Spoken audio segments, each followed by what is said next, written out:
And hello and welcome everyone to another installment of the Comic Multiverse where the worlds of nerd meet. As always, I am your host Joel, and joining me is my partner in comic book crime, my good friend. I need to write down more accolades for you. There's plenty of stuff, but I feel like I'm giving you the same accolades. Ooh, Gundam enthusiast, Matt, everybody, of Fortress of Solitude fame. Look, I even got your channel name in that time. Gundam file. Oh no, that's a bit too rapey.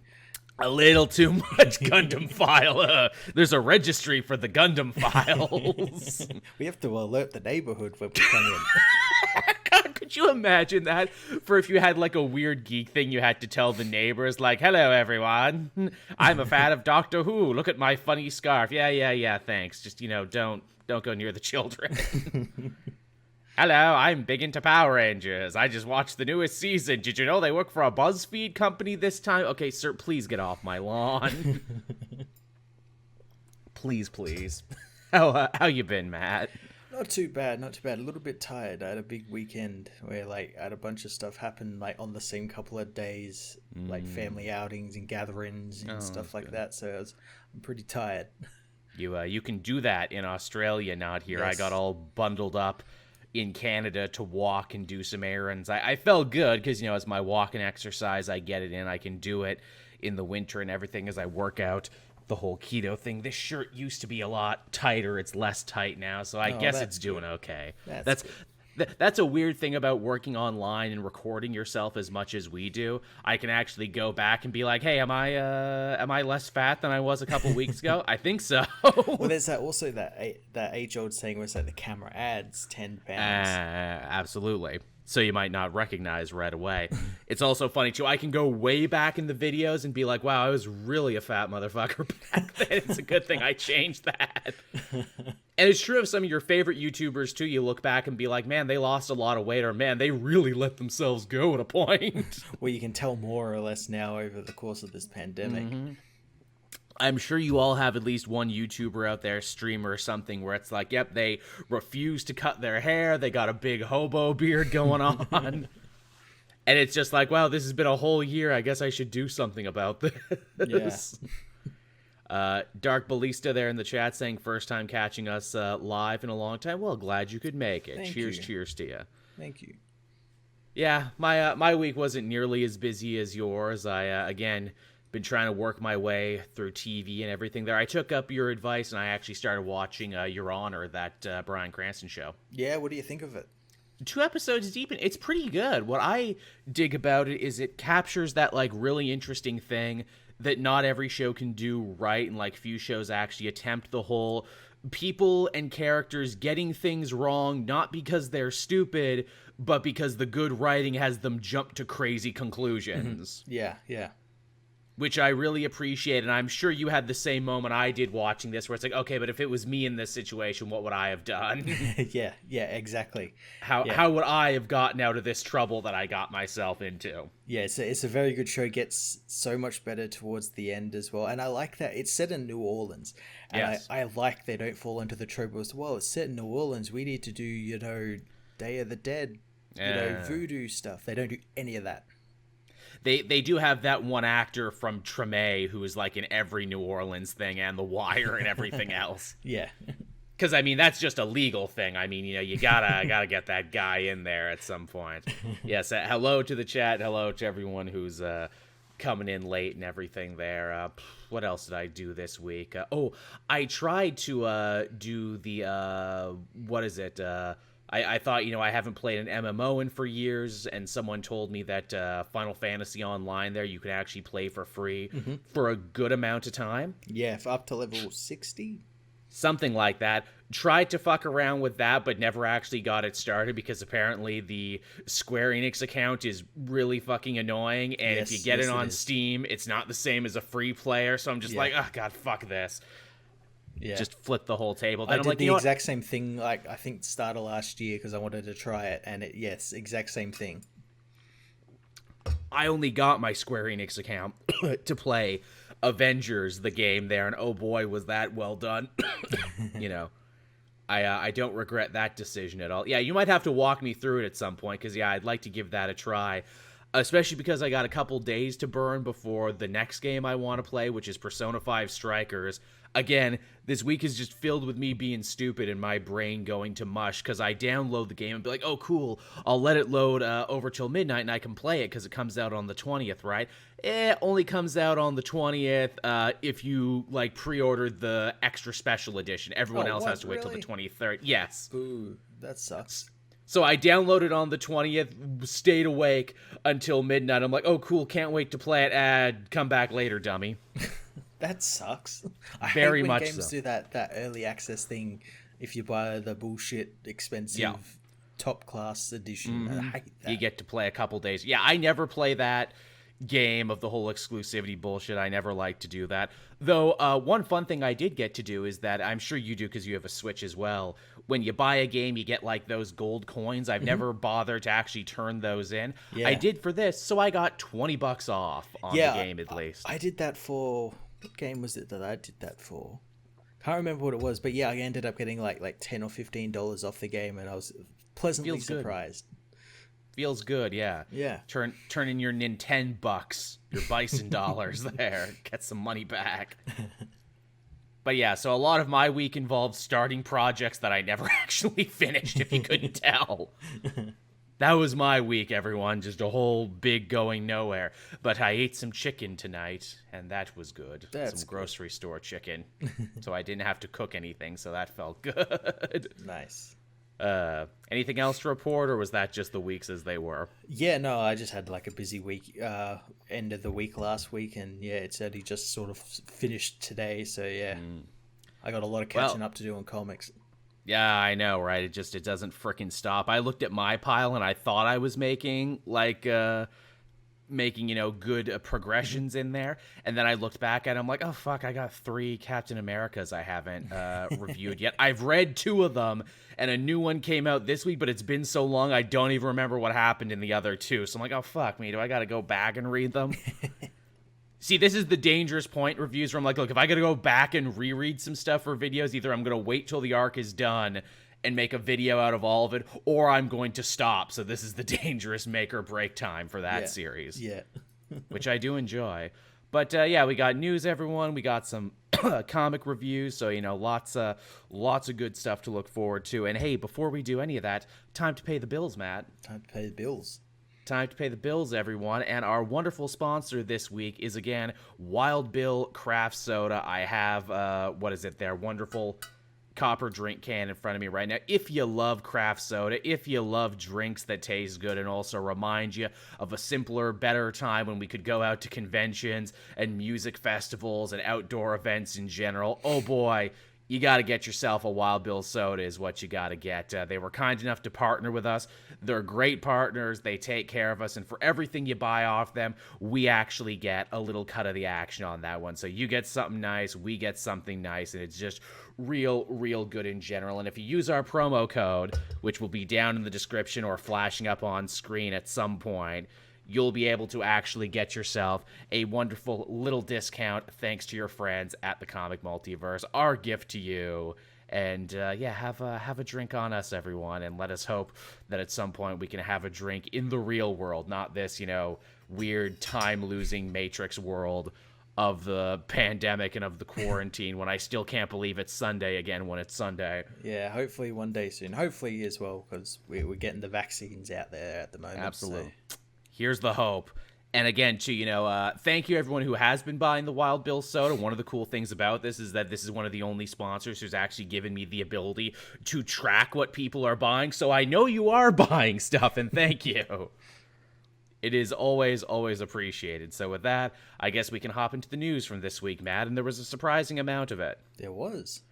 But not a lot of it got the fanfare that I thought. But hey, that's why we got this show. Yeah, the world had a little bit more pressing matters with Texas being turned into an ice cube and all this stuff, And their politicians pulling a fucking Mayor Quimby on them. Now, through this crisis, I will be working for you. Hey, get that steel drum out of the mayor's office. Man, I love that we can all collectively, just dunk on that goblin of a man that is Ted Cruz. Yeah, the Zodiac Killer. With an ugly wife. But don't tell him his wife is ugly or he'll just, worship the ground you walk on. Yeah. Be careful. And then he will throw his daughters under that bus that is coming at him. Throw them down on that ground because he's just the worst fucking person. But again, yeah, if you are a fan from Texas, and I know we have a fair amount of fans from Texas, I hope you are doing all right. Hopefully, yeah. I hope you're staying warm. Big up to our friend, Josh from the Capes and Quest show. I know we all made a point to check on him in our own group chat and be like, hey, man, you all right? We are thinking about you. I know there's not much we can do at this point, but if there's anything digitally we can do for you, we will try. Yeah. Yeah, here's hoping y'all stay safe out there. But yeah, so we got some news going on here. And our first piece of news is a super family adjacent piece of news. I'm actually going to let you take the reins on this one, Matt. What happened in the world of Superman this week that's got people interested and got people excited? Well, Supergirl got cast in the Flash movie because the Flash movie is no longer a Flash movie. Yeah, no, not at all. Apparently, we're going to get Michael Keaton Batman. We're going to get a brand new Supergirl, and maybe, if there's time, a small cameo by the Choker himself, Ezra Miller. But only a small man, I wonder if because that video surfaced, is that why they're actively trying to downplay his involvement? I wonder. You have to wonder, because they're getting all these big people in around this movie and it seems like they're trying to sell it on that, not that it's a Flash movie. Cyborg was also apparently supposed to be in the movie at some point, but all that stuff with Fisher just continues to get, just shuddeриer and shuddeриer, so... Yeah, he ain't gonna be in this film. No, he's not gonna be, but at one point he was. And there was gonna be this, so what do we know about this actress that they cast? Sasha Cale, I think Cole is her name. Right. I have no idea who she is or where she's from. I think she's from like Days of Our Lives or something. Yes. But I haven't seen her in anything, so I can't really gauge if she's like a good match or anything. But did you see the video of her getting told? Yes, that was very nice. It was very nice, yeah.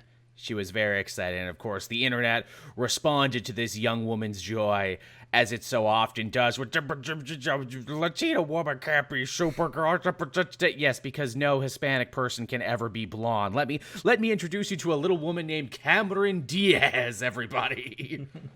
Not only that, she's playing an alien. Also that, but also still, literally, there are Latinos and Latinx all over the goddamn world. They come in every form. Mm-hmm. The mayor of Peru at one point, I think his name was Fujimoto. There's a lot of stuff going on. But, yeah, so this is interesting. Do we think this is going to be a multiversal Supergirl, or do you think this is going to be like the introduction of an actual official Supergirl in this movie world? Well, a while ago, I think started last year, maybe the year before, there was talk about them shelving the movie Superman and picking up on Supergirl. And focusing on her stuff, basically just getting rid of Cavill's stuff for when they do the reboot. Yes, I do remember this. That was they were also mentioning Val-Zod at that time. They were also mentioning like a bunch of weird stuff where they're like, yeah, we basically have no idea what to do with Superman anymore. So how do we reinvent the wheel? Which is hilarious because we're getting Superman on television. Yeah, this week. I know. Yeah, and I think maybe that's also like a factor into it. We got a Superman on TV. Why do we need one in film? Quite possibly. I mean, they're like, look, the nerds seem to like the TV guy, so let's have our cake and eat it too. I mean, if DC is serious about this whole omniverse concept that they've been parroting forever now, maybe this is their first step into doing it. Yeah, maybe.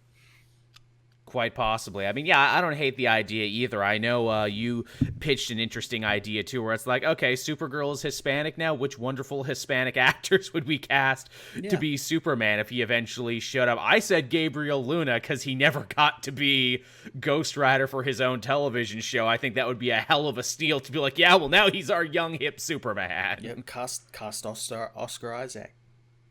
That too. I mean, he can be in everything. It's fine. Yeah, he's fine. Yeah, more Oscar Isaac. More Oscar Isaac and everything, please. He's not busy. I'm sure he's in a million projects, but sure, hey, you want to be Superman?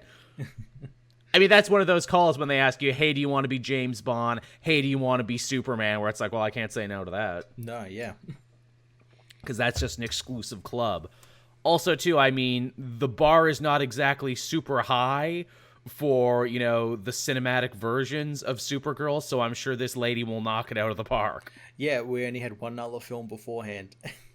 Yeah, and it wasn't great. And to No. think we had multiple seasons of a television show, too, which means that, you know, for the general public, there is a hunger for Supergirl because they watched her adventures on TV and liked her and are wondering when she's going to be in a movie. Exactly. Which is crazy to think. Yeah. That those shows are really doing their job in helping to, you know, get people interested in, like, new characters. Yeah, it would be. It's interesting as well because this is for the Flash film, but the Flash has a TV show, and for all intents and purposes, the Flash TV show is more popular than the movie version. So it's going to be interesting. I wonder if they're also going to reference what happened in Crisis, because both Flashes met in Crisis. They did. And apparently he only got the name to be the Flash because of Grant Gustin. Yeah, I have to imagine that has to factor into it. Oh, who even knows at this point? Yeah. It's all just kind of a mess. It's like we just got to take them as they come, right?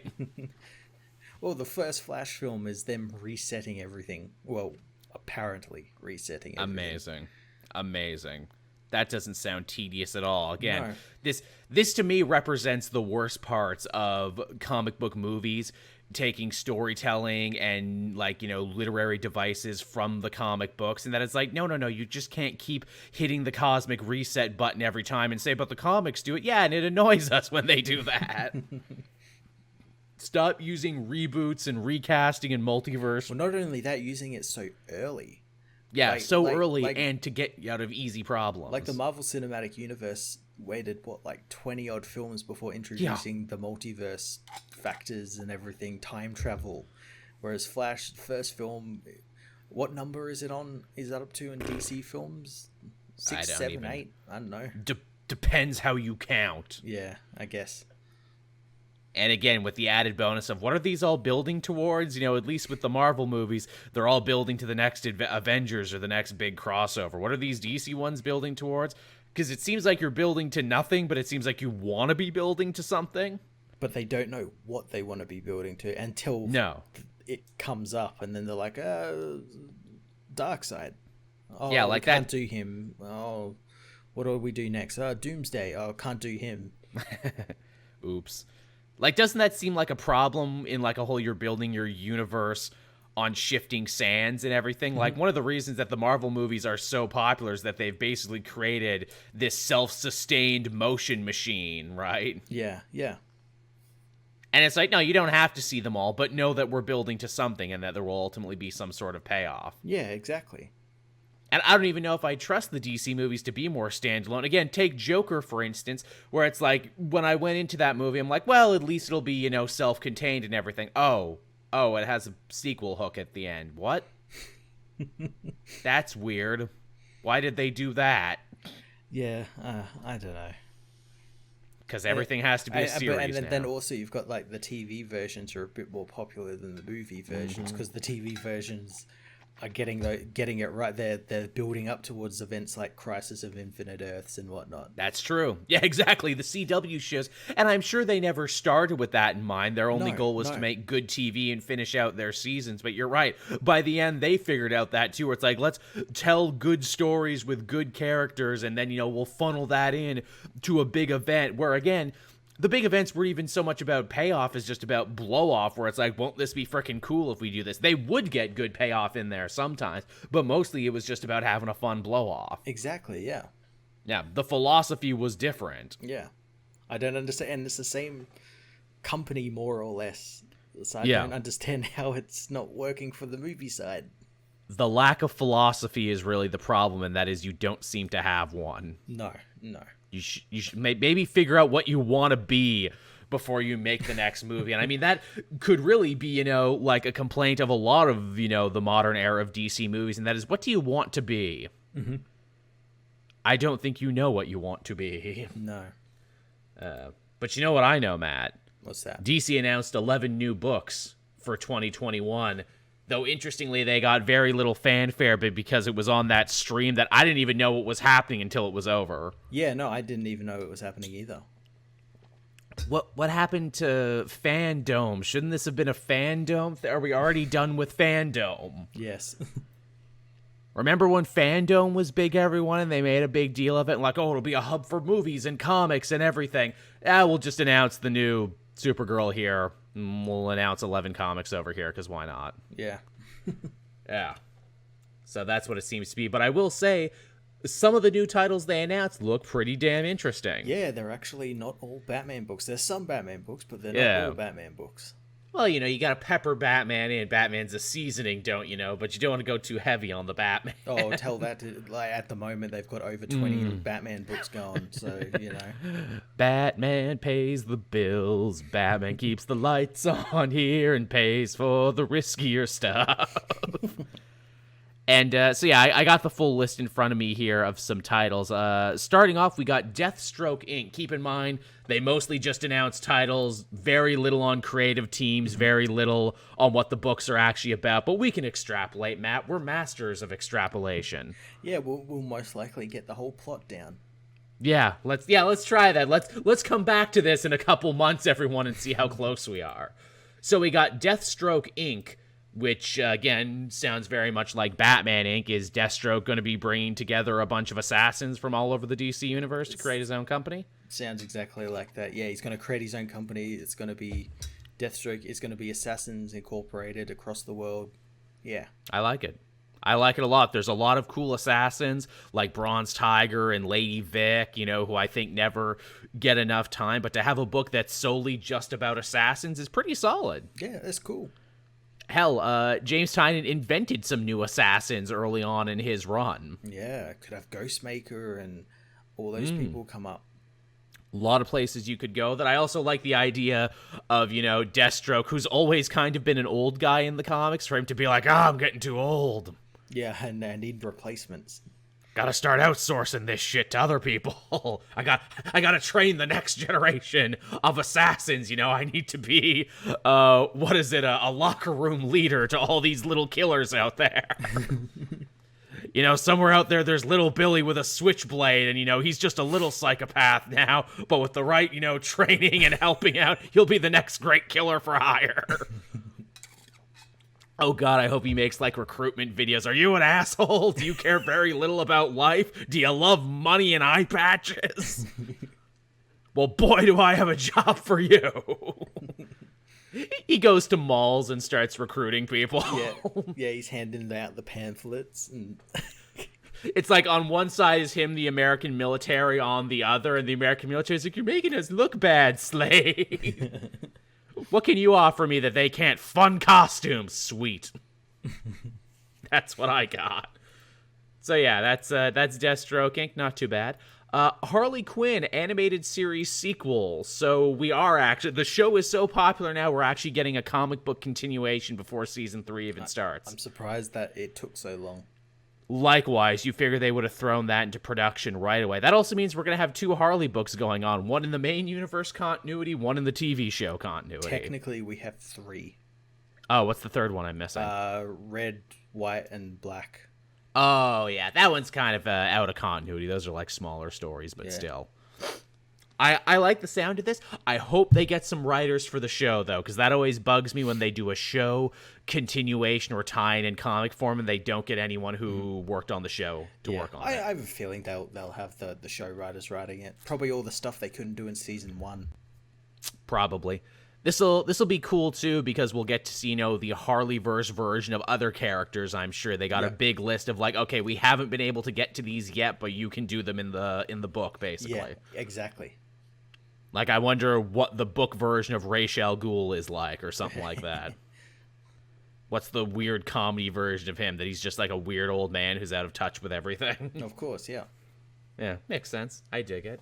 What else do we got after that? We got the Wonder Woman 80th anniversary title, because Batman got one, Superman got one. Only makes sense that she's going to get one. Isn't this the thing that it was meant to come out a while ago, and it got pushed back or postponed or something? I remember hearing something about a Wonder Woman book that was ready to come out, and then just got postponed for something. You might be onto something, perhaps. Yeah, I'm pretty sure it was a Wonder Woman thing. Well, glad she's finally going to get it. And it's an interesting time for Wonder Woman, too, as a lot of the books have been really, really good. I actually just finished the Future State book before we hopped on here, and I'm like, man, this is good. It's really good. Really good. Looks nice, too. So, yeah, you got more Wonder Woman coming your way. Elseworld, which is supposed to be one half of the new center of the new DC Omniverse. So it's just a book called Elseworld, which, I don't know, will it take place on Elseworld? Will it be a collection of Elseworld stories? Will it be a continuation of that Sergeant Rock stuff we saw? This book was an absolute given. This book wrote itself into existence when Scott Snyder mentioned it. Yeah, without a doubt. But, I like the idea that this exists. I always liked the idea of Elseworld titles, so it's cool to see it come back.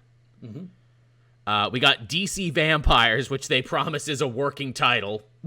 Yeah, again, it's probably going to be like Deceased, but with vampires. That's fine. Get the Red Rain Batman back and all that sort of stuff. There you go. Will Tom Taylor be writing this too? Is this the next part of Deceased? Imagine if this was actually Deceased part like 4 or 5, where it's like, look, we defeated the zombies, but then threat that they saw on the Metro on the Mobius chair. We defeated the zombies, but then the vampires came. Vampires came. No one could be prepared for the vampire. As long as it's the weird vampires Grant Morrison made for his Green Lantern run recently. Oh, the Dark Stars. They were really weird and they were really great. And then Frankenstein's came and they knew Kung Fu. Look, geez, Tom, it's okay to stop after 3. You don't have to keep going. No, but I do, though. I got some great ideas from the creature of the Black Lagoon. You got no idea. Then we got Robin and Batman, which I feel like you and I kind of willed this one into existence, Matt, because we've been saying forever, how long is it going to be before we get another Batman and Robin book? Well, again, this one was kind of a given how everything has shifted to go into Infinite Frontier. This feels like it was a given. Given we've got a Robin book now. Yeah. We've got the Batman with Tim Drake back as Robin. Makes sense. This sounds like a continuation of that. I wouldn't be shocked if Joshua Williamson was writing this one as well, because it seems they got a whole plan of it. Robin's going to get backups. Then he's going to get his own solo series. Then we're going to have this, but oh, look, we switched it around. Instead of Batman and Robin, now it's Robin and Batman. Oh. I can see Damian being that, like, look, I'll work together with you again, Father, but look, I got to get top billing now. Yeah, I got to be top of the poster. It's in my rider. I got to be in there, and I got to get green M&Ms in my dressing room or else. That's what the series is going to be. It's just Damian being a fucking huge diva. I asked for mineral water, you idiot, and throwing it at key grips. I'd read that. Then we got Joker, a puzzle box, which sounds very much like a Black Label to me. Yep. Maybe this will be another Jeff Lemire thing. He was kind of doing like a weird Joker trilogy. Yeah, well, I hope it is. That his Killer Smile trilogy was damn awesome. Very interesting. Then we got The Legend of Batman, which could either, again, be a Black Label title or maybe another anthology, because we've greenlit no less than 3 new anthologies. If this is an anthology, that would be Batman's 4th or 5th. Yeah. Yeah. Man, it's like people say in the comic industry, everyone has at least one Batman story. Apparently, DC is testing that theory that everyone has one Batman story in them. Did you see that Tom Taylor's Batman book got renamed because another Batman book got announced with the same name or a similar name? Oh, shit. Yeah, his was Legends of the Dark Knight, wasn't it? Yeah, and then another one came out with, I think, the exact same title, so they renamed his book to The Detective. Oh, yeah. Well, that's good. Yeah. Yeah, that's not confusing at all. Again, too, Legend of the Dark Knight, that's reference an even older Batman story. Yeah. That's crazy. Crushin Lobo, which, again, seems to be another team-up piece. Crush was, of course, the daughter of Lobo, Zarnian, in the Glass Titans book that I never bothered to read, but apparently she has a big fan following. Because why wouldn't she? Because she a big titty goth GF, so why not? Mm-hmm. I mean, those always do good on the internet. Look, I know my nerds. I know my people. You're wonderful, but you're often predictable. I know, because I am too, but yet not enough to actually read anything about Crush. This book also seems like a no-brainer where it's like, hey, you know what people really like in fiction right now? They like The Last of Us and The Mandalorian and News of the World, stories of gruff father figure types, you know, who have to adopt, you know, young wards and, you know, through their help, you know, warm their hearts and everything and, you know, make them more human and relatable. Yeah, everything Lobo is known for doing. Absolutely. Oh, you know that's a direction they're going into. It's like, oh, you know, will fatherhood change Lobo? Either that or they looked over at what Marvel was doing with Eddie Brock and Venom. It's like, huh, you reinvented a character from the 90s who's kind of thin and very, you know, poorly written for much of his career, yet still somehow beloved. Made him a father and it changed everything. Huh, maybe we should do that. That sounds like a good idea. Also, thank you, Kittisnigga, and it's Kit gone. Kat Sneak Attack. Okay. Oh, that's a good name, actually. As you can tell, everyone, Joel can't read, you know, which is weird for a guy who does comics for a living. I mostly just look at the pictures and make up the rest. The Zack Snyder approach. Yeah, and shockingly, I've been right for, you know, a very long time. I'm surprised, too. But yeah, Crushin Lobo, I might actually pick that one up if they get a worthwhile creative team on that one. That actually sounds kind of interesting. Yeah. Yeah. Because it's like, I love Lobo, but Lobo is a silly joke that works in small doses. Mm-hmm. A fact of which, like, even the character is aware of that in story, that works in small doses. Yeah. While still maintaining who he is. All right. Then we got Nubia and the Amazons. Again, I just finished reading that Nubia backup in Immortal Wonder Woman. Yeah, she is so ready for a series. Yeah. They set her up, basically, in that Future State book. Teed her up so well. Here's her universe. Here are her supporting characters. Here is how she is different than Diana, yet still very much a Wonder Woman. Yeah, different from Diana and different from Yara. Yeah, and yet very much her own thing. And hey, we're going to bench this in a completely different mythology. And hey, we're going to give her villains like Grail, too, because shit, you ain't doing nothing with Grail. Yeah. And hey, Cersei can pop in, too. All sorts of characters can pop in. It's great. What else do we got then after that? Something called DC Middle Ages. Yeah, now everyone assumes this is about, like, the medieval thing, but it's just about middle-aged DC heroes. They're old and fat and divorced and making, you know, mortgage payments. Written by Mark Russell. Hey, I could totally dig that. Yeah, just superheroes just being like, oh, God, I found a gray pube today. What does that mean? Oh, God, I gotta go get a rectal exam and everything. They say you're supposed to get one every year. Oh, no, I got the cancer. What am I supposed to do now? Hey, Superman, you can do amazing things. Can you cure my ass cancer? Either that, or again, it's like knights in armor and shit, and maybe they're doing something with Shining Knight, who's, I guess, kind of popular now off the back of Stargirl. Yeah, I could see that. Something with Camelot and stuff like that. Yeah, Etrigan.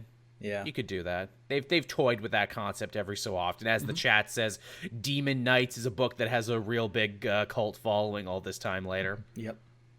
Maybe bring back some of those characters. I did love Vandal Savage in that book as, like, Conan the Barbarian. It was pretty cool. That was pretty fun. Again, all the immortal characters.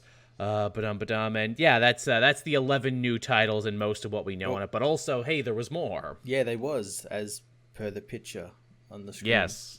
I'll let you take a point on this one, Matt. What do we know about Batman 89 and Superman 78? They're continuations of those movies. Friggin' dope. Yeah, the Batman one's been written by Sam Hamm, who wrote the screenplay for Batman 89 and Batman Returns. Hey. Oh, wow. Yeah, so he's come back to finish up, I guess, his arc on those movies. With Joe Quinones on art. Again, that's a guy who pitched a Batman 89 book a long time ago. Like, people who don't know, these two books have been pitched for decades. Yes, I remember this, actually. To think we got Batman 66 before this. Yeah, like, not a year goes by when these two books don't get pitched, and it's only now that they got, I guess, greenlit. Hey, I guess the upside of the DC Omniverse, hey, we can do whatever we want, and if people like it, here you go. Yeah, so we saw some art from Batman 89, and looked fantastic. Looks really good. Joe Quinones is basically marring comic book stuff with like Keaton Batman, like bringing in some stuff from like Toyline that never got into those movies. Yes. The Gordon now looks like a cross between the animated series Gordon and the one from the films. I did see that. That's pretty sick. We also got to see the Joker gang, and oh look, Prince is a member of the Joker gang. Yeah. That's pretty good. I like that a lot, actually. Yeah, it'll be interesting to see, other villains and other scenarios through the lens of Batman 89. Like, what would it have looked like if Burton had gotten to make them? Exactly. Yeah, that's what I'm really excited about, especially since it's going to be after Returns. Like, what happens after that? Yeah, these covers look really nice, too. Like, I would totally hang these as posters. Yeah, they do look really nice, yeah. And again, digital first books. Hey, there you go. Again, more big muscle for that digital line, as we keep saying. Digital is the future, and this is totally the sort of stuff they should be printing digitally. Yeah, on the Superman side of stuff, Robert Venditti is tackling the Superman stuff. It's Supergirl Superman. What is the artist's name? I always get his name wrong. I'm blanking on his name. What is it? Wilfredo Torres, I believe his name is. He's a fantastic artist. He's a fantastic artist. He shared some pages as well, and this one isn't taking place after the Superman movies. It's taking place between Superman 1 and 2. Oh, interesting. Which is, I guess, a sizable amount of time. It kind of depends, because if it takes place between them, it means that it's going off the theatrical cuts and not the Donner cut, because the Donner cut takes place immediately after the first one. So it means they're going for the Richard Lester ones, which is kind of weird, but then I guess maybe we're going to get a retelling of that, and it'll be a bit better. Maybe. That's cool. Yeah, I hope that gets a good long run, too, because I would love to see what weird 70s version of, like, Metallo or the Parasite would be. Yeah. Brainiac and all that. And as Venditti has shown, he knows Superman. This isn't even his first digital Superman book. He did that other one that I enjoyed quite a lot. Maybe that one was like a trial run. Maybe. Like do like those Man of Tomorrow stories, and then he gets this. He gets Superman. He gets one and done storytelling. I'm about it. Yeah. So that's pretty good. And then this also calls into question, like, if these are popular, what else are we going to get? Are we going to get a Shazam 70s series based on that TV show? Do people really want that? Of the Wonder Woman one. Okay, that Wonder Woman continuation will be okay, but I would actually say base it now, so it's just Linda Carter Wonder Woman now. Are they going to cross over? I would like that very much. Oh, yeah, crossover between these two? Fuck, yeah. Yeah, that'd be great. The crossover we never got but always wanted. Yes. Man, make it a whole holy trinity. Batman 89, Superman 78, and Wonder Woman whenever the Carter show was. 70-something. Yeah. Yeah, again, make it the holy trinity crossover we never got. Yep. Man, that'd be so fucking dope, actually. If these sell well, they'll do that. Oh, of course they will, yeah. I mean, that Batman 66, I didn't read much of it, but it had a long run. Apparently it's pretty good, yeah. Yeah, people were liking it. People were digging it. I love when they did, the 66 version of Bane. I thought that was very fun. It was pretty cool. That was really good. I dug the shit out of that. But, yeah, so this is looking like good stuff. Nice mix of titles, yeah? Yeah. Again, not more Batman stuff. Just, it's a nice mixture. Some stuff that we kind of knew was already happening, like the Elseworld stuff. But, yeah, it's good to see it being, like, kind of confirmed. I've said it before, and I'll say it again there. If there's one upside of the Omniverse, it's, more experimentation. Yeah, absolutely. And less being afraid with some more stuff there. Batman 66 with Burt Ward as Nightwing. Yeah, that would be funny. And saying it would be Wonder Woman 77. Did he never go Nightwing in that series? Oh, God, no. No? Oh, that's a shame. I would have thought that would have progressed to that far. Yeah, I mean, he was already basically an adult Burt Ward. Shit, I don't even think... Nightwing wasn't even invented by that point, I think. Yeah, well, that's what it would have been really interesting. It would have been like the 60s version of Nightwing, which would have been his 70s costume, but with a higher collar. With the big-ass collar and everything. All right, then. So what do we else got going on here? Hey, from one universe to another, here's something we almost never talk about, but it was burning up the internet, so I felt we must, Matt. We simply must. Todd McFarlane announces his brand new publishing initiative, The Spawn Shared Universe. Which is really surprising to me, because I thought this already existed. Same. I'm like, didn't you do this in the night? Why are you treating this like this is new? You did this before. There was a bunch of Spawn books running concurrently at one point, and McFarlane, in his classic McFarlane way, is like, no, it's not. No, it's not. I'm like, well, okay. I mean, I guess if you keep saying it wasn't, I guess I'll agree it wasn't. Look here, take an action figure. No, it wasn't. The concept behind it is actually fairly interesting, and like, as much as we dunk on Todd McFarlane for saying and doing stupid things, the fact is the guy has a good mind for business and always has. Oh, yeah. I mean, he's a millionaire multiple times over, one of the last left standing after the original Image for a reason. Mm-hmm. And his idea here with Spawn is basically him saying, you know, I want to help create the next generations of superstars. You know, I look at the comic landscape today, and I don't see any Seth MacFarlanes. You know, I don't see anyone like me. I want to help create the next Seth MacFarlane, which is a nice. Sorry, Todd McFarlane, not Seth MacFarlane. What the fuck am I saying? Same thing. Yeah. Todd McFarlane looked out in the universe and said, "Man, you know, I'm not seeing the Family Guy enough here in things. I need to create the next Family Guy." God, I'm fucking stupid. Wow, I kept that going for way too long. Fuck me, I'm dumb. Shit, this is what quarantine is doing to my brain, everyone. I can't keep the McFarlanes apart. But yes, basically, Todd McFarlane said, and it was kind of nice, this idea where he's like, yeah, he wants to help elevate, creative talent, be they writers and artists. And again, a lot of the names on the short list for people he mentioned are people we know, like Donny Cates and Alice Cott, and I'm sure more people I'm missing. The idea being that, you know, they're going to create a bunch of, you know, Spawn titles that are going to be intersectional. There's going to be the main Spawn book, Spawn King of Hell, She-Spawn, who we're seeing here again, very, very original name, and the Gunslinger. Yeah.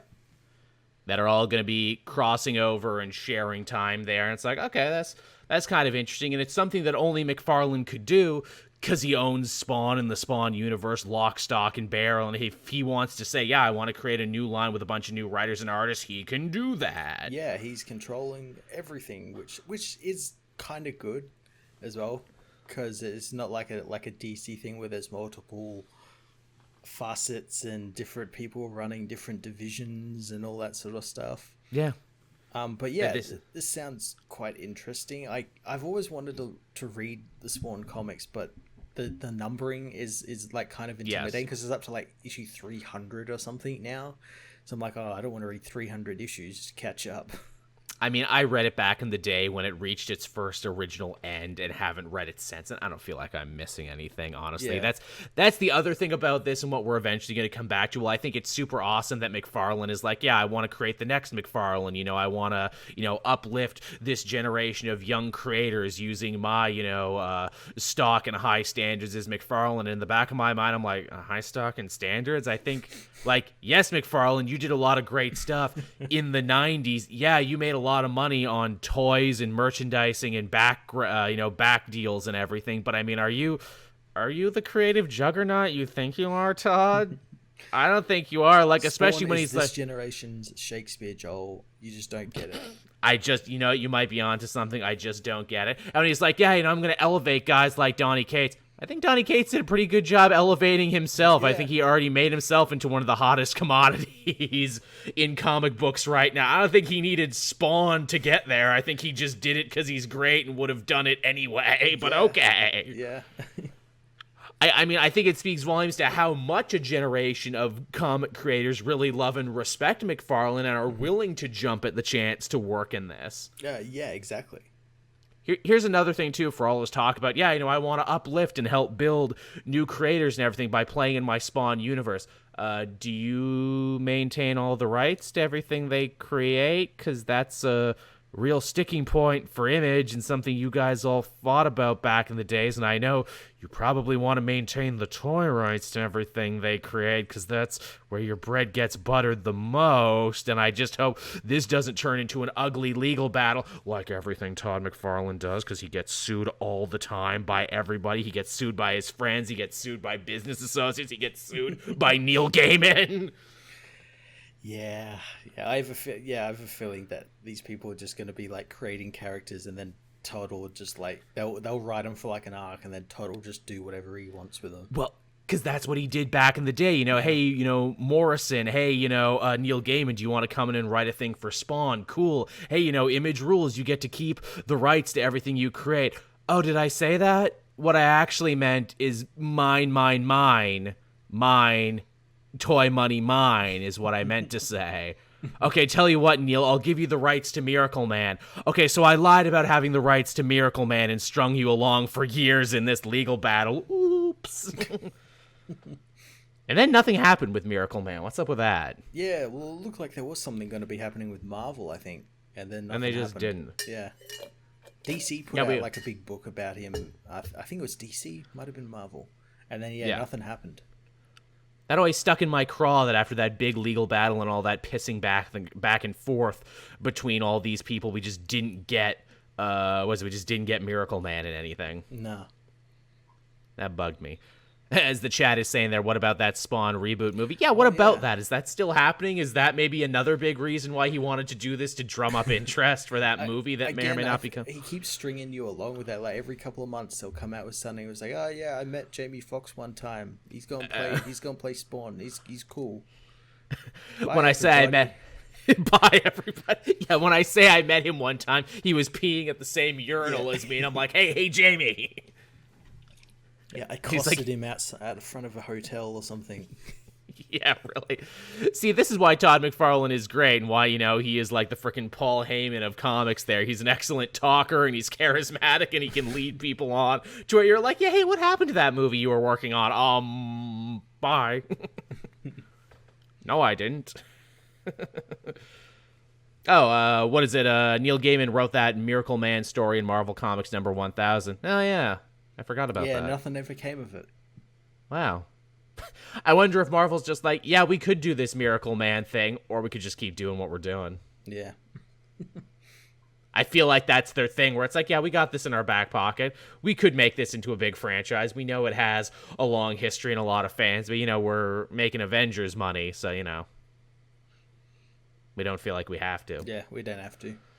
We don't have to. But yeah, Spawn Universe, I'll check out some of this. Again, especially because, they're being written by people I like. I want to check it out almost if just to see, like, okay, how much of a good jumping on point is this for people who have maybe never read Spawn before or haven't read it in decades? The interesting thing, is this going to be a jumping on point, or is this just him just expanding what he's doing at the moment into other books? True enough. I guess we'll see about that. Also, I mean, is he still writing and drawing these two? Like, it's the Spawn. I assume he's writing the flagship title, and then everyone else takes one of the other titles. I have to imagine. Or, every once in a while, Donny Cates is doing an issue with Spawn or something. Right. Yeah, I guess we'll see about that. But yeah, there's your Spawn update, everyone. I will say that this is the most I've been interested in Spawn in a while now. So, hey, for all of the other things that McFarlane does, he can reel them in. You reeled me in good. What else do we got going on here? We talked a lot about DC's new projects. We talked about this new Image Mcfarlane project. Let's talk about something new coming from Marvel. Reptil, a new miniseries by Terry Blas, I believe is how you pronounce it. Yes, and I don't know. Is this a new character or an old one? Yes. It's a new character. Okay, because I was like, I have no idea who this is. He's a young Hispanic boy with the power of dinosaurs, and they are really, really pushing this as like the hot new thing where they're like, look, we want this to be the young male Hispanic Miss Marvel. We want this to be like the next big young hero. And in the back of my mind, I can just see poor Sam Alexander and Robbie Reyes just crying into their arms like, but us though, but you said it was our turn. Oh, the chat saying he is an old character. Is he an old character? Really? From the Superhero Squad show? Seriously? Fuck off. Really? So they're making him like a proper comic character now. They're canonizing it. Wow, I assumed he had to have been. Yeah, I've never heard new of him character before or anything. I thought, is this a New Mutant or something? Okay, I didn't read much Avengers Academy. Well, I'm glad you're here, chat, to correct us. Yeah, okay. Really? Okay, well, okay, then I guess he's not brand new. Then I guess he has a little bit of cachet, and clearly, with how quickly the fans stepped in here, some people remember him. It's a 4-issue arc, and I guess they're really hoping that he's going to break on through as their next new young hero, who I'm sure if gets accepted, they'll be able to make movies and TV shows and everything else about. Yeah, now, was the character called Reptile? Because I'm looking at the cover now, and it looks like the E's just been, like, taken out just because of the way the text is, like, off-centered, and it's really annoying me. Yeah, I assumed it was like Reptil, like Reptile. Yeah, no, well, I think, like was he called Reptile, and then, like, the Mortal Kombat people stepped in and threatened to sue him? Like, okay, we'll remove the E, and we're calling Reptil. Yeah, not on my watch. As Tevi in the chat brings up, is this going to be connected to Outlawed, which, again, technically teen heroes are still outlawed and illegal in the Marvel Universe right now, but it just doesn't come up that much. Is that New Warriors book still happening? No, with, in like, fact... Snowflake and all that. Wasn't that meant to spin out of Outlawed? Yeah, that was meant to be a tie-in. In fact, it seemed to be an important tie-in to actually explain the motivation of the New Warriors. But no, they just quietly let that die and hoped you would forget, and everyone seemed to forget. I think the Power Pack one came out, I think. Yeah, I don't know. I haven't been paying attention to Outlawed. I think the shame is, and we'll talk about this in what we read this week, is that it's still actually a pretty good story. It's just a story where everything outside went totally fucking wrong with it. Yeah. Yeah, as Dark Ballisti is saying there, I just want to know if that New Warriors book was meant to be obvious. satirical or not. Absolutely obvious it was meant to be satirical. Oh, absolutely. Yeah. Like, it was definitely a joke, but it's like, yo, but who's the joke on? Oh, the Power Pack one is still coming out, apparently. Okay. Again, fuck, the Outlawed's gonna be done soon.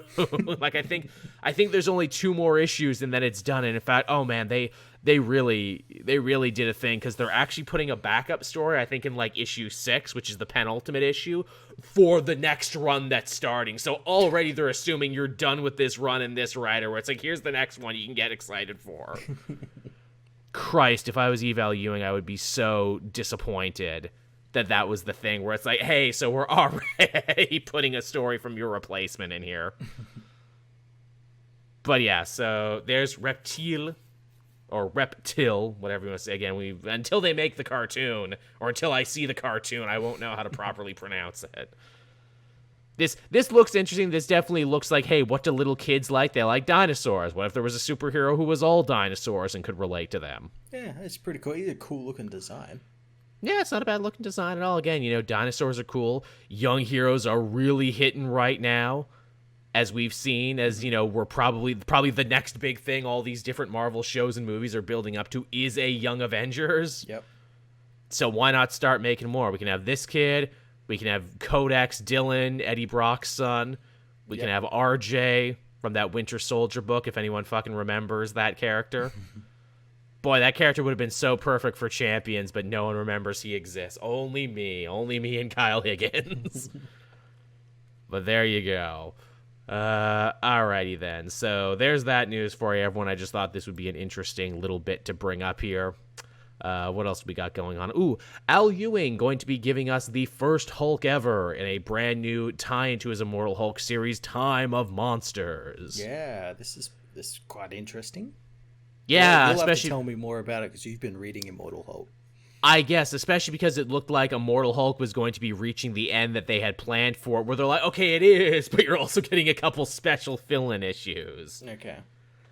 This is interesting, too, because this story would seem to actually contradict what Aaron was doing over in Avengers BC, where it's like, oh, yes, the first Avengers that ever existed, minus Hulk, because cavemen couldn't create gamma radiation. Yeah.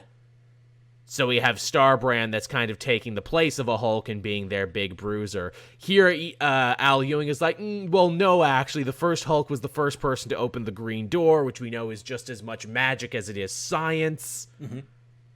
So how did that work? Who was the first person through the Green Door? And again, the whole metaphysical concepts that go with the Green Door. Cool. Yeah, life and death and the devil and the one below all and everything. Also, thank you, Bruno Miguel. Much appreciated for the follow. Nice. But yeah, this looks interesting, and I'm also just excited because, hey, more Hulk. Yeah, definitely. And that run's coming to a close pretty quickly, isn't it? Yes, it is. I think it's like maybe 1 or 2 more volumes until it's done. Oof. Which it's going to be so sad to see it go, but at the same time, it's good that you actually ended this on your terms and didn't, like, keep dragging it out. Exactly, yeah. And God help the next person who has to come on and write the Hulk after this. That's the problem. Yeah, like, who's going to be writing this next? Who gets to deal with all of this next and deal with, like, just this amazing story? What do you even do? Because basically he's a completely different character now. Yeah. Ewing has literally reinvented the wheel, and it's been madly, madly successful. Yeah. Well, as well, we've got Heroes Reborn coming up. So do you think they're just going to use that as just the excuse to be like, okay, we're going to get rid of all of this stuff and just start Hulk again, like Maybe. We're starting every other hero again? Yeah, they will need to find some reason to start him back to normal and just be Hulk smash and the regular stuff and not have it be a Lovecraftian horror, psychological horror story. Yeah, which again is, like, interesting, but then as well as, like, Al Ewing, like, again, painted them into a corner to do that sort of stuff, so the reboot would have to have happened. But, you know, I have hope, too, because, I mean, here's the thing. The last 3 major Hulk runs have all been big reimaginings of him, from Mark Waid being like, what if he traveled through time and worked for S.H.I.E.L.D. and everything? Oh, that's pretty cool. To, Jerry Duggan there, who's like, you know, what if one of his more evil personalities took over and he started depowering other Hulk people? That's pretty good. Yeah. And now this one to be like, what if it was a fucking horror story? Yeah. So, you know, there's definitely places they could go with it. Mm-hmm. I guess, well, after all that, I guess you kind of have to go back to, this is Hero Hulk.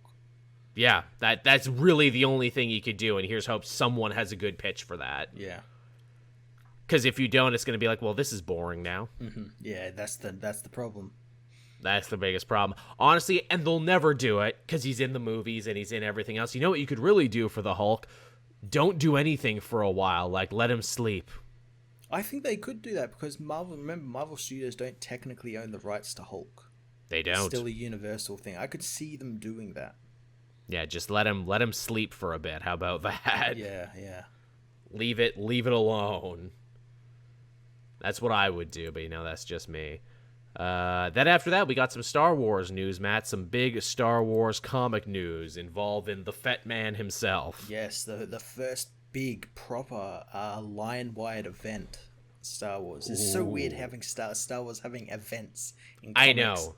It feels weird, right? It feels weird on the tongue. A Star Wars crossover event. Doesn't feel right. So what do we know about the War of the Bounty Hunters? What do we know? We know Charles Soule is headlining it with all of the writers for every single Star Wars comic. So him, Greg Pak, Alyssa Wong, Ethan Sachs are all coming together to tell the story of Boba Fett and him delivering Han Solo, the Carbonite Han Solo, to Jabba the Hutt. And of course, much like in the old EU, it didn't go right. I was going to say. It didn't go right for Boba, and people came for him.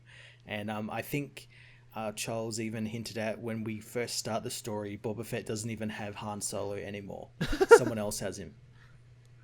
Yeah, I was going to say, this setup, doesn't this sound very familiar, like very similar to a very popular EU story that I do actually remember reading that also involved Boba Fett fighting all the bounty hunters? Mm-hmm. Yep. Well, that's cool, where they're like, look, we know we did this story. You can't do anything else, because that's exactly that's how it would go. That is exactly how it would play out. I appreciate them being like, look, we know we kind of did this once before, but it was pretty dope, and here's hoping we can do it even doper. Yeah. Or at least be as good. But yeah, so this looks interesting. Again, I always look over at the Star Wars books, and I'm like, man, those look fun. If I didn't have as many superhero books, I'd probably read some of these. They are really damn good.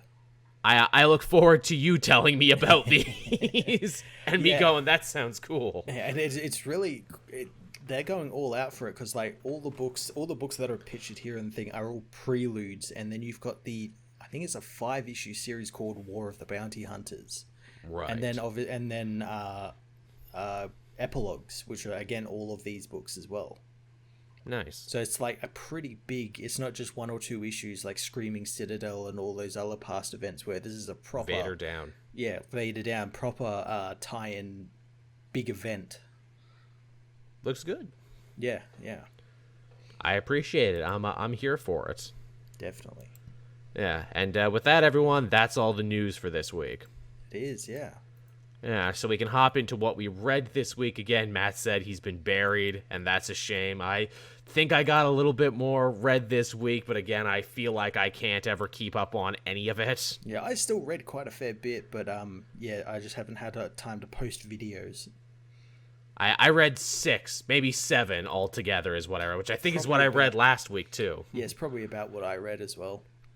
Yeah, so I'm getting about 7 done a week, which, again, I feel like should I push myself harder to get more of these done? And then I'm like, oh, but there's only so many hours in a day that I would just be sitting on videos I couldn't put out. Exactly.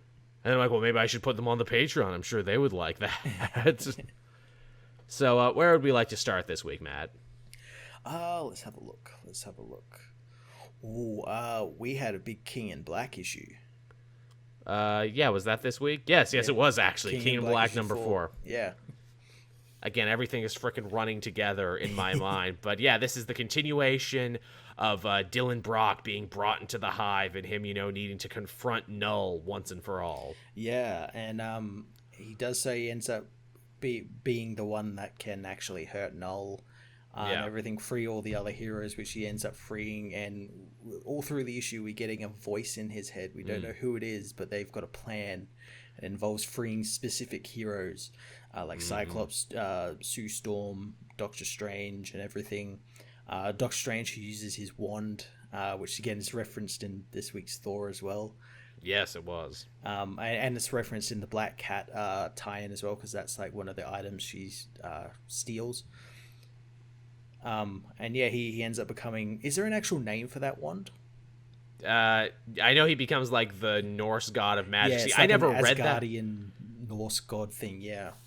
See, I never actually read that run from Donny Cates, so I was super fucking confused when that happened and had to have people tell me. I'm like, can he do that? Can Doctor Strange turn Ultra Instinct Super Doctor Strange? Yeah, I remember him getting it because it's like a piece of Yggdrasil that he uses as Asgardian magic. Hence why Donald Blake went after him as well. Yeah, he ends up using that, and they end up all teaming up and pushing Null and all that into the middle of the city, where Namor then floods the entire city, and Thor and Storm unleash all their lightning, and it's very cool. Very cool. Very smart plan. Yeah, and we learn that plan is from Jean Grey. Yeah, I loved the build in that, where it's like, well, who's this voice talking to Dylan? He's had bad luck listening to voices in his head. Maybe he shouldn't trust this person. Oh, it was just Jean. I thought it might have been... I was like, oh, this could be like... Is this Venom?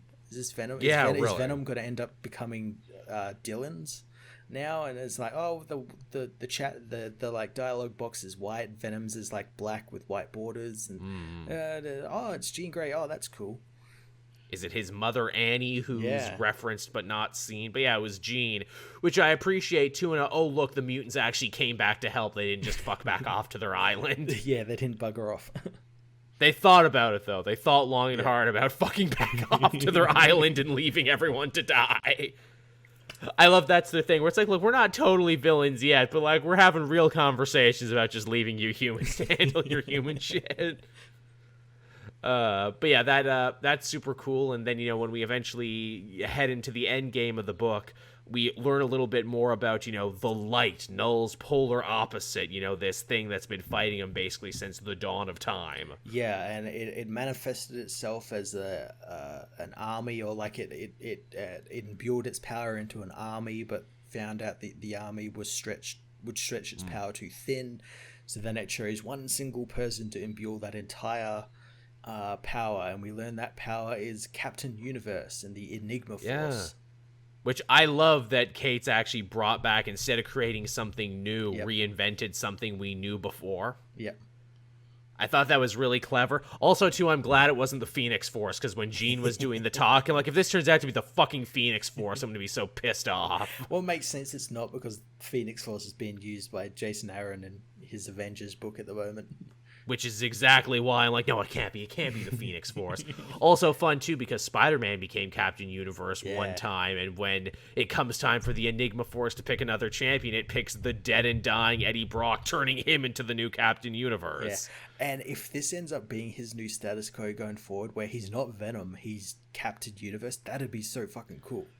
That would be, and it would also give Donny Cates an excuse to go back to space and also be like, hey, we said we were done writing Venom, but everyone's like, oh, that's really early. Yeah, but we're not done writing Eddie Brock yet. Yeah, we're writing Captain Universe now. Also leaves the door open if they ever wanted to resurrect Flash and be like, okay, you're Agent Venom again. Yeah, and they could probably give him, they could either give him Venom or they give Venom to Dylan. Yeah, Kid Dylan. Yeah. Kid Venom Dylan. Yeah. Codex. Big long name. Hey, Dylan, now you can go hang out with the champions, too, and they can have a resident Venom. Hey, everyone, look at my big gross tongue. Blah, blah, blah. I used to eat brains, but not anymore. I'm a good boy now. But yeah, King in Black is cool. I like it wastes no time. There's been no dead air, just a lot of meat. No fat, no gristle. Yeah, it's all been great. It's spectacle, not for the sake of spectacle. There's a reason all behind it all. It's just all great. And actually feels like it's going to reach like a actually satisfying conclusion. Yeah. Which I really appreciate. And again, in a Venom story, no less. Mm-hmm. It's like, this shouldn't work as good as it is, but it does. Yeah, again, Donny Cates did wonders. That's why, like, taking it back to Spawn, I'm excited to see what he does for Spawn, because he could make it interesting and, like, compelling. Absolutely. Again, if he can make Venom compelling, there's nothing that says he can't make, another 90s relic compelling. Yeah. What else was this week, too? Oh, Future State, The Next Batman, number 4, the finale, quote-unquote, even though we're so not done with Jace yet. The finale, lead into his Second Son book. Yeah. This one I thought, again, from a philosophical standpoint, actually had some rather interesting things to say about Batman and justice and policing and, what is right and what is wrong. And I think, those are the things that made this Batman story the strongest. Yeah, I like that this Batman sees his, I'll just call them missions through. He doesn't just leave the criminals tied up on a fucking rooftop somewhere. He delivers them to the cops and gives them over to the cops and everything. He even says, hey, you surrendered to me, which means your lives are in my hand, and I take that very, very seriously. Yep. And even though you're murderers, I am going to make certain that, justice is served right and properly, and you're not just going to get shot in the street. Yep. Which, again, there's really something about that. What happens to heroism and vigilante justice in a place and time as oppressive as the future state? Mm-hmm. There's a lot to think about. There's a lot to chew on in that story. And even, when Jace does the right thing, doesn't work out for him. He ends up getting shot for his trouble. One of the people he's trying to transport ends up dead. Mm-hmm. At the end of it all, his own family is fucking mean to him. Yeah. He ends up having a confrontation while he's Batman with his mother, Tanya. And that ends up with him wounding her. I kind of wish we'd gotten more of that, though. Like her actually having a confrontation with Batman. Yeah. Instead of him just immediately ending it with a batarang.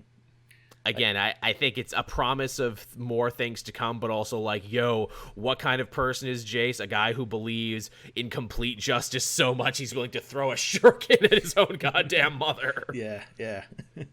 Also, too, what does it say about his mother at that time, too, that she was ready to bust a cap in this motherfucking guy dressed as Batman, not knowing it's her son? And there's also the interesting factor that him doing that as well kind of bolstered her beliefs, hatred in this and hatred in the that shoot on sight bill and everything. So it's like absolutely kind of a lose for him.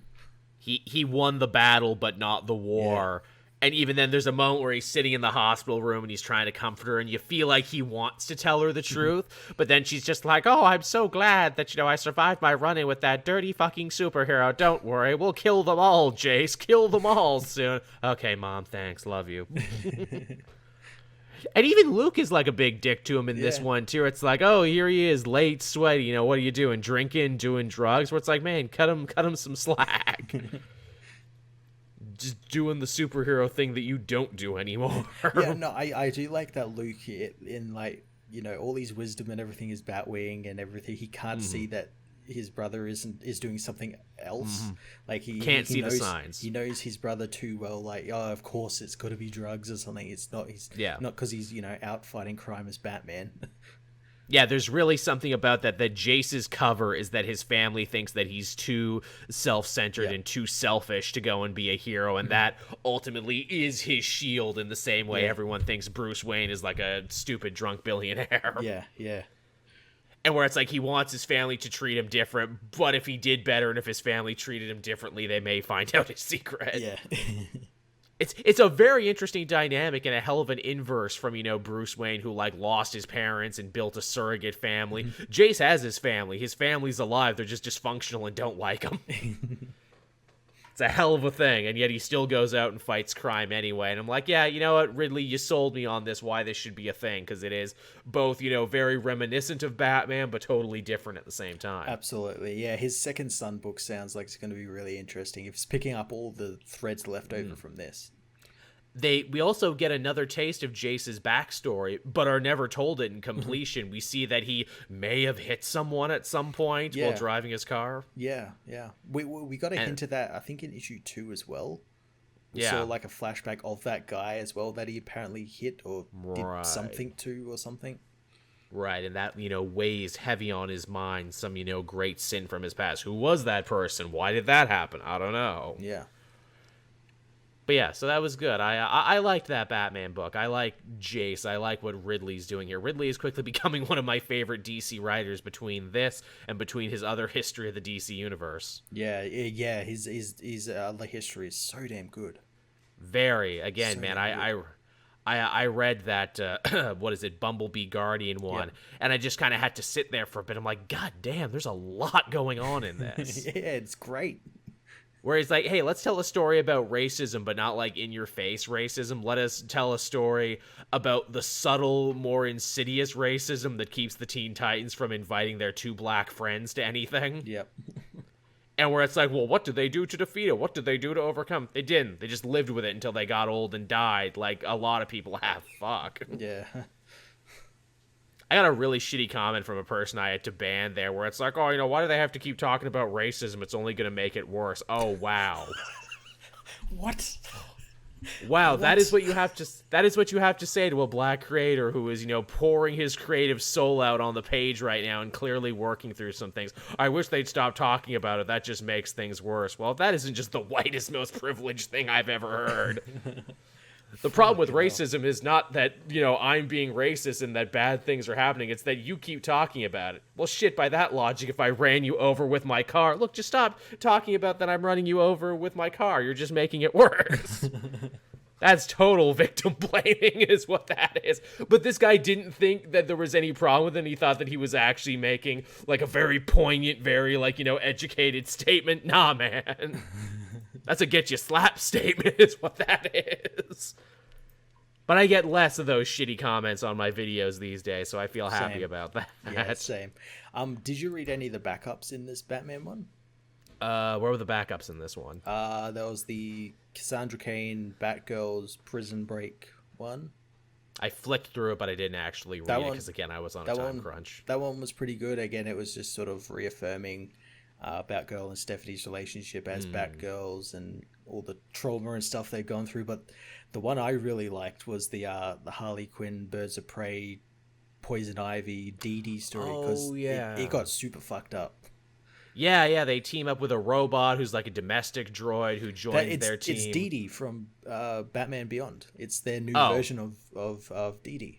Right, who's not a clown robot, or is not like 2 clown twins, but is a robot. A real doll robot, as we learned this domestic droid. And we learned it's like extra fucked up because the guy who created her put the memories of a dead teenage girl in her mind to sort of to populate her mind, and then basically abused the fuck out of her and used her as like a real doll. It's implied that she was used for nefarious purposes. Right, of course. Kind of like this guy was like a Jeffrey Epstein, like loaning her out to friends and everything. Yeah. That sounds about right. But also sounds like the sort of stuff that, Gotham City Sirens, Birds of Prey would, deal with in their stories. It tackled it head on and like in a really fantastic way. Dee Dee ends up sacrificing herself at the end for the other two to escape, and she lives on in like Slam Bradley's speakeasy because they rename it after her and everything, and Poison Ivy owns the bar now. I do like that they brought back Slam Bradley, the original detective of Detective Comics. Every time that guy shows up, I always like it. Yeah, that's some good shit. What else was this week? We had a Superman future state too. We did. We had Worlds of War issue 2. Yeah, what a nice story that really bucked a trend of what I thought this was going to be by the cover. This final issue kind of cemented that Philip Kennedy Johnson is going to be a great Superman writer. Agreed. The guy's got big ideas. He understands the world and the character. And more than anything, what I liked about Worlds of War is that this is a story that creatively had its cake and ate it too. Yeah. Where it's like, hey, let's send Superman to Warworld to do some fighting. Well, isn't that like a thing we've seen 100 times? And also, he's Superman. Why doesn't he just fly away? Okay, you get that, but that's not the story. The story is actually, this girl who we met in the previous issue telling someone else, her favorite, article that Clark Kent ever wrote. And Clark Kent talks about a person who he personally thought was a hero, and you have this amazing circle of inspiration where this girl is inspired to do good because of Clark Kent. Clark Kent is an alien who is inspired by the heroics of humanity, and it's just like this, goodwill passing itself on over and over. Yeah, it's a hopeful Ouroboros. Yeah, exactly, a hopeful Ouroboros. What's the opposite? Like an Ouroboros is bad. What's a good thing that eats its own tail? The positivity Ouroboros. Oh man, fuck! If we ever make shirts again, we need to do that. The comic multiverse, the positivity Ouroboros. And you get to see Superman fight and fuck up a bunch of aliens while you hear this really sweet, life-affirming story of this guy who gave up a musical career to fight in World War II and came back and fought for civil rights, even though, he got beaten up and thrown in jail, and, he lived his last days, on the frickin' street because, he had donated everything he ever owned, but he made sure that his kid was honored with a scholarship that's still around to this day. Yeah, he just kept doing the good things, being a good person, and that's what Clark strives towards, to be every day. Yeah, which again is Clark saying, I'm not special because what I do. I see this every day. It's just, the people who do this, they don't fly and they don't get statues built of them. Yeah. Which I'm like, wow, that's so nice that, what makes Superman great isn't, just because he is a nice guy, but because he sees the good in humanity and wants to be as good as the planet that raised him. That, it's that shit from the movie. There are good people, Kal-El. They want to be. They just need someone to show them. Yeah, exactly. Yeah, and it ends, with the girl finding the rocket, too, which they say is going to be continued in House of El, but I don't know if it actually is or isn't. I'm pretty sure it is. Because that's it's by the same writer. He's continuing that Generations sort of story. But isn't House of El way in the future? Yeah, well, no, it's showing Superman. It's continuing this story of showing Superman's effect on people. Right. Okay. And then through the generations. I can dig it. Yeah. Yeah. Worlds of War is very cool. The cover is super misleading, but I love that it's super misleading. I like that. You think he's going to be fighting on Warworld, but he never really does because he never kills anyone on it. All he does is break their chains. Yes, which is something that Mongol doesn't want happening. No, it's very Gladiator in that regard, too, where Superman's like, no, I'm going to keep fighting and keep inspiring people on Warworld because they need me, and eventually, they're going to rise up and overthrow you, and they'll really be free, and that's why I refuse to leave. Yeah. Which, again, excellent Superman shit. Excellent. Very good stuff. I like that one a lot. Worlds of War was super cool, and again, despite being future state, it could have happened at any time, really. Exactly, yeah. So again, I think this story will actually maintain in that regard because it doesn't matter that it's in the future state. It could have happened at any time. Yeah. And it's still just as good. Yeah. Yeah, that's some good shit. What else did you have, Matt? Well, we talked about it a little bit before, but I had Thor issue 12. Yes, again, Donny Cates continuing to fucking kill it in this Thor book and taking us in directions that I was not expecting and giving the spotlight to characters who have maybe never had it. Yes, and this issue was all about Throg. Yes, the Frog Thor, everyone, who, again, I blew people's minds when I'm like, yeah, you know his name is Walter Simonson, right? He was a football player. Like Walt Simonson. Yeah, get it? That was a joke even back then. But, man, this silly joke character apparently can kick some fucking ass. Yeah, I like how they teased him at the end of last issue, how he was just beating Donald around his swamp, saying he's hunting him, and here it was no different. It was great. It's great seeing him get swallowed by Donald, and he just like bursts out of his mouth, and blows open his teeth and everything. It's great. That fight is super creative because it's like, oh, Donald Blake, he's teleporting with the Rainbow Bridge. Oh, but Lockjaw's helping Throg teleport. Oh, it's dueling teleportation. They're fighting all over the Marvel Universe. And also, too, is Throg stronger than everyone else on Asgard now? I think he is, because Blake beat up all of Asgard, but he couldn't beat up Throg. Is the idea that he was underestimating Throg, or is the idea that Throg is just that good, or maybe both? I think it's probably a little bit of both, but yeah, I think Donald was a little bit arrogant. Thinking it's a fucking frog. Like, what's a frog gonna do against me? And to have this idea to be like, yeah, Throg has been like a Thor for a very long time and has lived this. Like, you don't get to live that long in the Marvel Universe. Yeah, without being kind of a badass. And as he shows, he's kind of a badass. Yeah. I love his idea too, where it's like, well, you keep swinging those weapons at me. I know, I'll break your arms. And then when they finally knock him out, they're like, well, what do we do now? Thor is gone. Friggin' everyone in Asgard is beaten up. He's gonna wake up in a minute and be pissed off, so what do we do? I know, we'll take him to go see Doctor Strange. Which is a great bit of a fake out, because they're like, we'll take him to a doctor, and you think, oh, well, he's going to take him to Jane Foster, who's still dealing with the fact that, you know, Donald Blake came back and almost killed her, but decided not to, and then she just happens to be walking by the Sanctum Sanctorum when he wakes up. Well, I think she just learned last issue that Roger Norvell had been killed. Yeah, that he's killing people. Like her, it sounded like she was going to go see Doctor Strange anyway to sort of figure out what the hell is wrong with Donald, because she thought because they had met each other in the Valkyrie book. Yeah, it can't possibly be Donald. Like, it has to be someone magical or something. So I'll go to Doctor Strange. Yeah, and Donald obviously, like off panel, woke up in the Sanctum and just lit it on fire.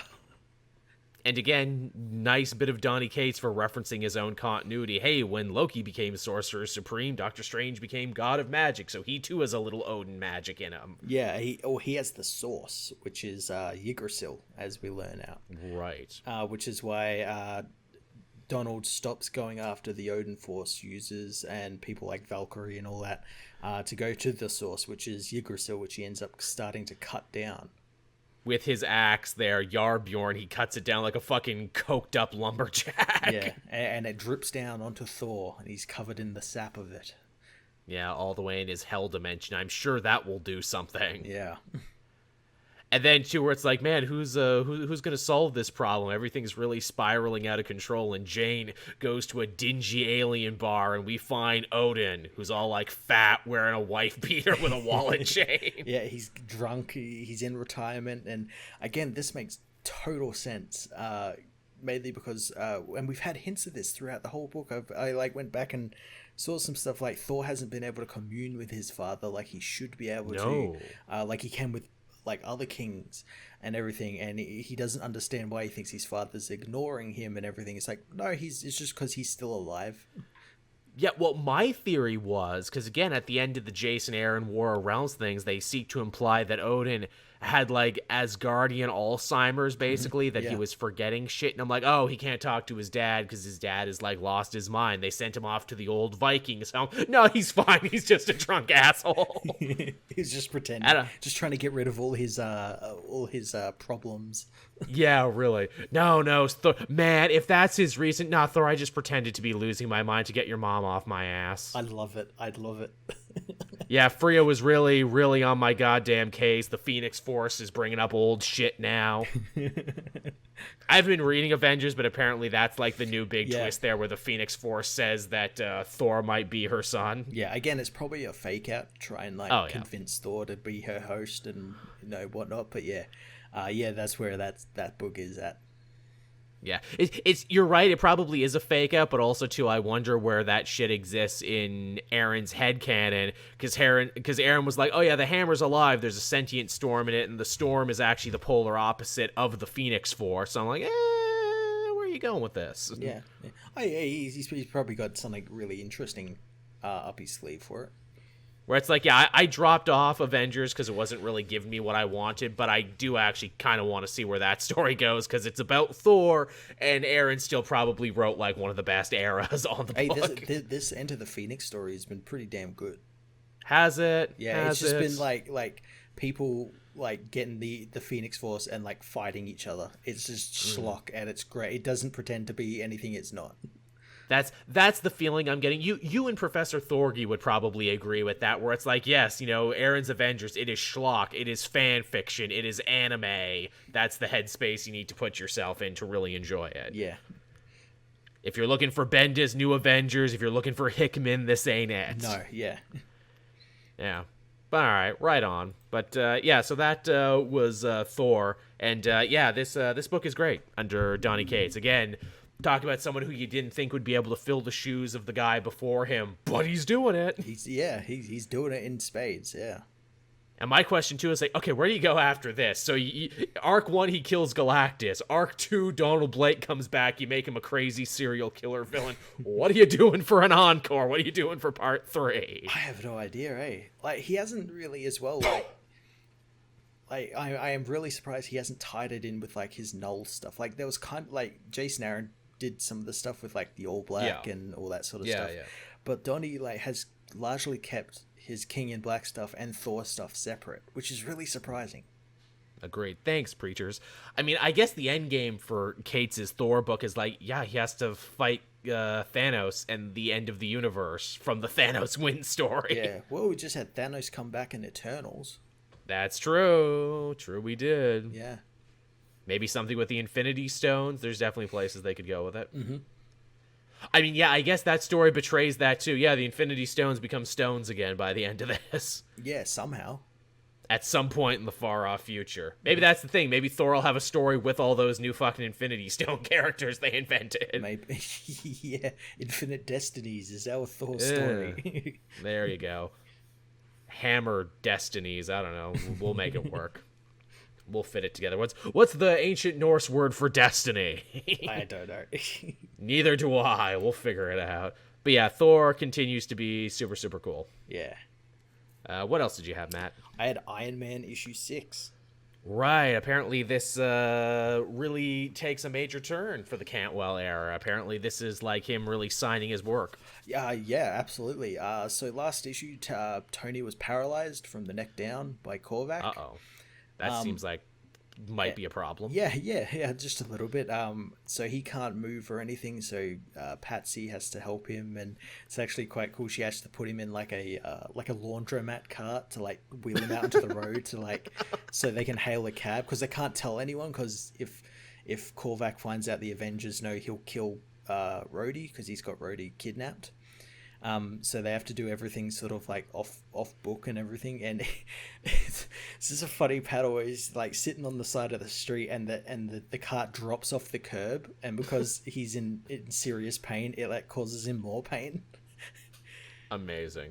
So they end up re-teaming up with the little D-list team he put together with Misty Knight, Scarlet Spider, and Frogman, and Gargoyle, all who survived being blown up last issue thanks to Gargoyle using his life force to like protect them and everything. That makes sense. And on that team is Halcyon, which is a new mutant that Christopher Cantwell made, who can keep his heart rate at 70 beats per minute no matter what. And there's still no explanation of like how that's a good power or anything. I don't think it's meant to be. I think it's just. Like, I mean, I'm sure he's building up to it. Because why would you create such a very specific power if you weren't going to create a very specific instance where it can help? But his deal is that he's a technician, like a mechanic, and he he helps bolster Tony's armor so that it basically keeps his head on and keeps his neck from like breaking more. I love this idea of bringing Tony Stark so low, a guy who's so proud and everything, to have him literally dragged to the dirt. Yeah, and the big thing this issue is Tony dealing with, like, because he's got to go through surgery and stuff, he's got to be medicated, and he knows, well, I'm an addict. Is this like, this is going to be a problem for me? But I have to do it, otherwise I will die. Yeah, and there's great callbacks to like Demon in the Bottle, where he reminds himself, is this the drink or is this the dream? And he's got to remind himself which is reality and which is not because of the drugs. And Patsy's going through something similar as well, because Korvac is in her mind, like fucking with her and trying to convince her that his goal of getting on Galactus' ship and getting like the power cosmic to reshape the galaxy is going to be a good thing and whatnot. And yeah, he heads off to Tar-2, which Galactus' world ship, to go and get that power, and Tony's got to go after him. And Rhodey ends up escaping from his capture and ends up being hunted by guardsmen. The old villain guardsman. It's a fantastic piece, because it's after Tony's had his surgery, and there's this great panel where Tony just says he's done. You know, Korvac thinks he's a god, but I'm Iron Man. I'm going to stop him. I saw that. That's a really good panel. Guardsman comes in and he realizes that the whole team survived, whereas Korvac thinks they all died. So he's like, oh, everyone's still alive. Oh, fantastic. And Tony just hits him through the building and knocks him out just in one punch. And yeah, they're going to go off into space now and follow after Korvac and stop him. This book sounds like it has a really interesting balance between like cosmic outer spacey craziness, but also down and dirty like human drama. Well, that's the thing, like the book started off with just like Tony being like, you know, following on from all that stuff Dan Slott and everything did, where he lost his company and everything, and it's Tony like dealing with the fact that everyone hates him because he's a rich asshole, and him trying to like change himself and being a little bit depressed. And then it took like a shift where it's like, oh, this character is actually Korvac and he's trying to take Galactus's power and everything. And I'm like, oh, you balanced that really well. This would have been like a shit fight had it been somewhere else, but Christopher Cantwell balances it so well. You do a very good job selling it. I may have to sit down and read this at some point, because again, I don't like not reading Iron Man, but it's just so many of the Iron Man runs have been so boring. But this actually sounds very interesting. It's great as well, because like Tony gets a lot of play in it, but then also like he's doing a lot of stuff with Patsy Walker at the moment, and like building on like all her stuff with like, oh, she like committed suicide because she was like married to the devil, and Damon Hellstrom and all this sort of stuff, and it's like really fucked with her mind and everything. And it's kind of like her sort of being Tony's parallel a little bit, where they're both sort of fucked up but for different reasons. I do very much appreciate too using, you know, D and C list characters to build your story. And Scarlet Spider and Gargoyle, and I'm down. Yeah, again, you know, anything that gives those characters some time, I fully support. Yeah. I had two more this week. I had Nightwing #2. Oh, I haven't read this one yet.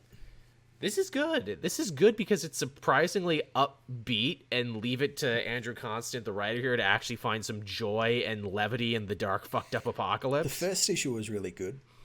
It was, and it continues to be good. It's Jace, the next Batman, teaming up with Nightwing to fight the Magistrate. And, you know, again, it's that great Batman and Robin dynamic, only now it's shifted to where Nightwing is the grizzled old vet. Yeah. Batman is the young, you know, impressionable. Yeah, young, impressionable youth, you know, who's running in a little hot-headed and everything. I'm like, oh, this is a fun little switcheroo. Cool.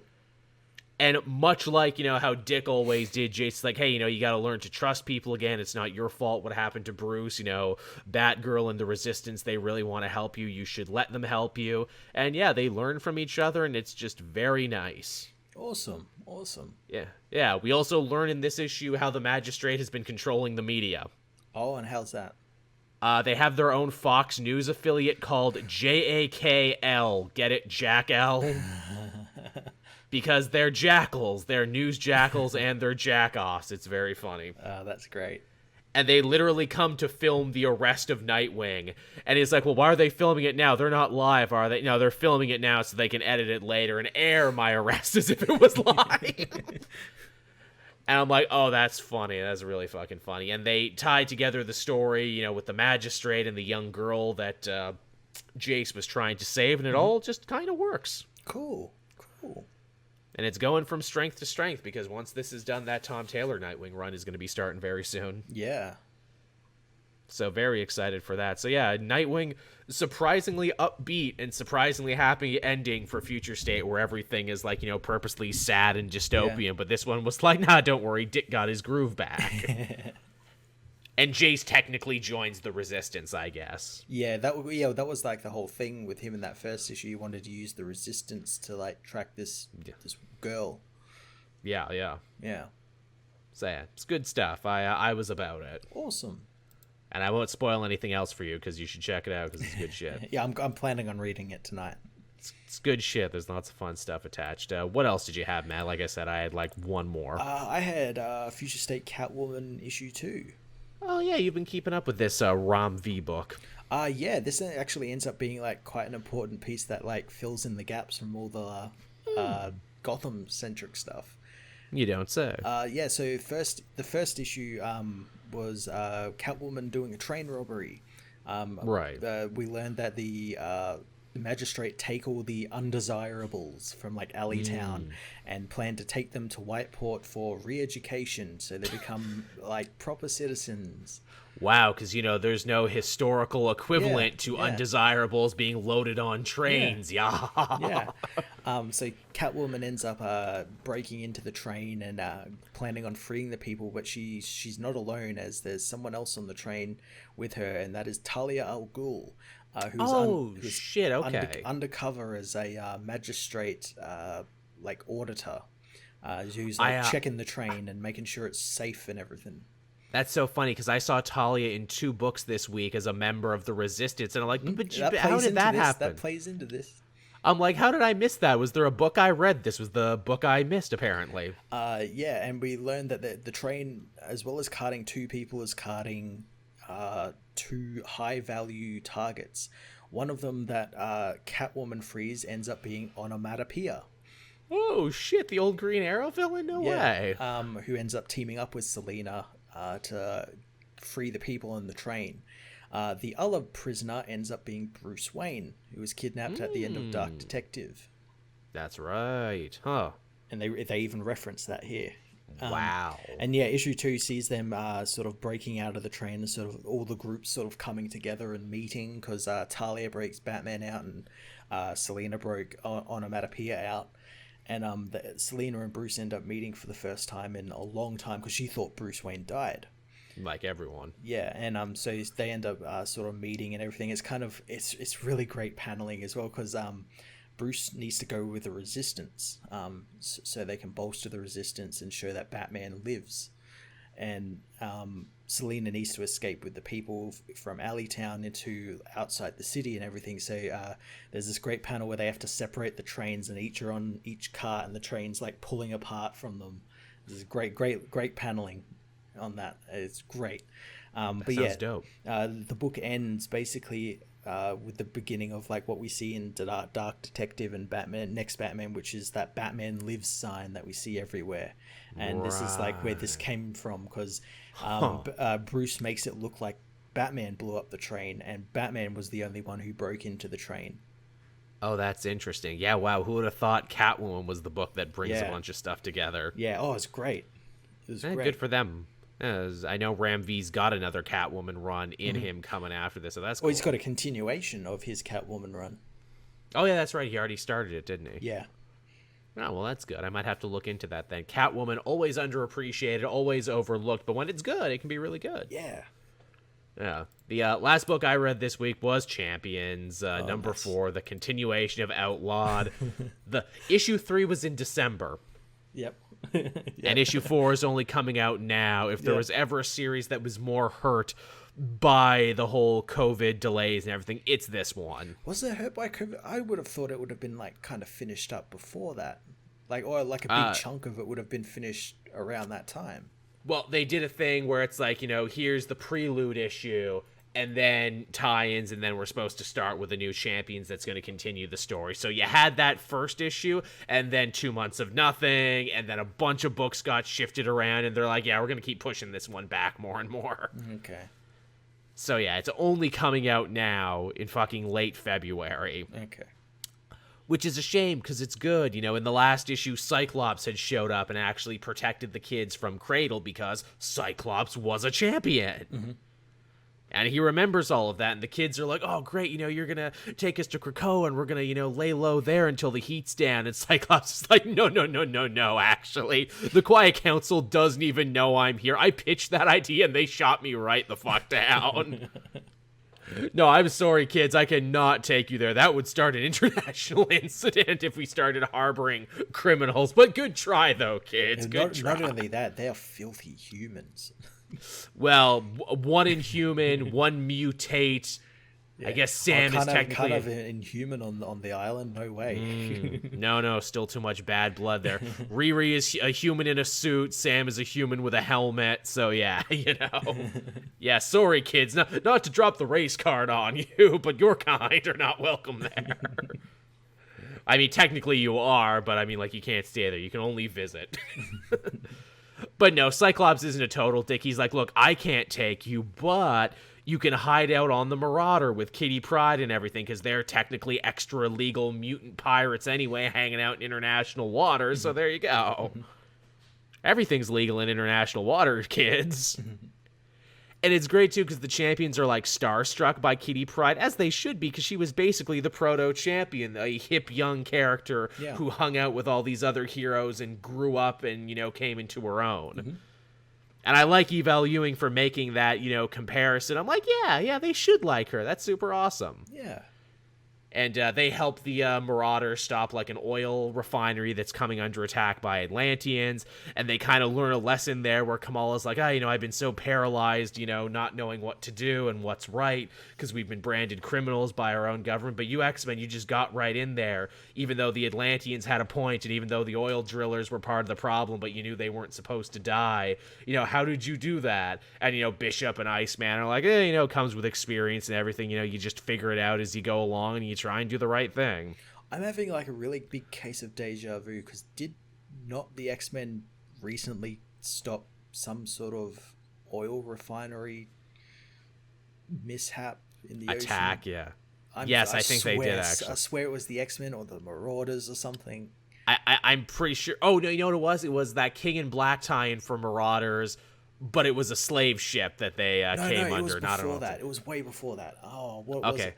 Are you thinking Avengers? Because I'm pretty sure Namor attacked a bunch of oil tankers in Avengers early on too. Yeah, I'm sure it was the X-Men. I'm sure it was the X-Men who were dealing with it as well. Because it was Namor, because it was tied into all that stuff with him setting up the Defenders of the Deep and getting pissy at everyone. This wasn't Namor. This was a rogue Atlantean, but same deal basically.